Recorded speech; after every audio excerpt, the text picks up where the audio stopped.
तो आज हम बात करेंगे बलूचिस्तान की। अरे वही बलूचिस्तान जिसने पाकिस्तान की नाक में दम कर रखा है। वही बलूचिस्तान जो चीन का सीपेक नहीं पूरा होने दे रहा। पाकिस्तान में बलूचों के विद्रोह की एक पूरी लंबी सीरीज है। 1948 में, 1958, 1962, 1970, 2005। जब 1947 में जब ये हुआ कि भारत और पाकिस्तान को आज़ादी दी जाएगी, तो आसपास जो और भी छोटी छोटी चीज़ें थी, सभी को आज़ादी देने की बात हो रही थी। तो ये जो अभी का बलूचिस्तान है, ये एक ऐसा क्षेत्र है जो 3 देशों में आता है।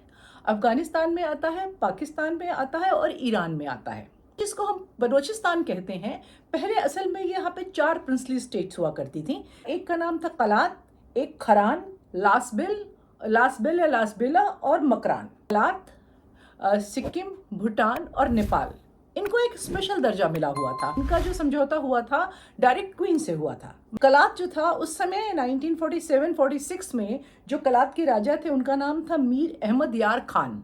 तो उन्होंने 1946 में अंग्रेजों के संग एक नेगोशिएटर बातचीत करने के लिए मोहम्मद अली जिन्ना को अपना वकील रखा।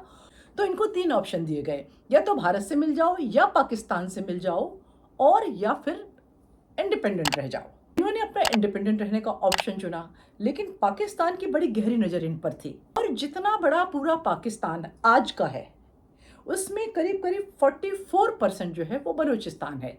1947 को 4 और 5 अगस्त को दिल्ली में एक राउंड टेबल हुई, जिसमें माउंटबेटन थे, जिसमें नेहरू थे, जिसमें जिन्ना थे और जिसमें कलात की बात भी रखी गई। इस राउंड टेबल में ऐसा कहा गया उनसे कि चूंकि आप मुस्लिम मेजोरिटी हैं, तो आप मिल जाइए, आप पाकिस्तान से मिल जाइए। और उसमें जिन्ना ने कहा कि पाकिस्तान जो है बलूचिस्तान के इस आज़ाद रह जाने के निश्चय का पूरा पूरा समर्थन करता है। कि 15 अगस्त को जब भारत और पाकिस्तान ने अपनी आज़ादी घोषित करी, इसने भी अपना स्वतंत्रता दिवस मनाया कलात ने, और उनका जो ट्रेडिशनल बलोच झंडा था वो लहराया गया, उनकी जो कौमी तराने थे वो गाए गए, और कलात वाले निश्चिंत हो गए कि अब हम एक राज्य बन गए हैं। सितंबर मिड 1947 में एक ब्रिटिश रिप्रेजेंटेटिव ने यह घोषित किया कि कलात इस लायक नहीं है कि इंटरनेशनल पॉलिटिक्स का प्रेशर झेल पाए।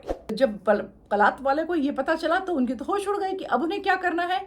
उन्होंने इंडिया से संपर्क करने की कोशिश करी, इसका कोई विशेष फायदा नहीं हुआ। अक्टूबर 1947 में ये संभावना देखने के लिए भी कि क्या हम पाकिस्तान के साथ जा सकते हैं, कलात के राजा पाकिस्तान के दौरे पर आए। वहाँ पे जो बलोच जनता थी उसने तो उनका बहुत स्वागत किया अपने राजा की तरह, लेकिन जो पाकिस्तान की नवनिर्मित सरकार थी उसने उनको कोई प्रोटोकॉल नहीं दिया। उनकी निहायत बेइज्जती करी गई, तो उनको समझ में आ गया कि पाकिस्तान में मेरा क्या होने वाला है, और वो वापस चले गए।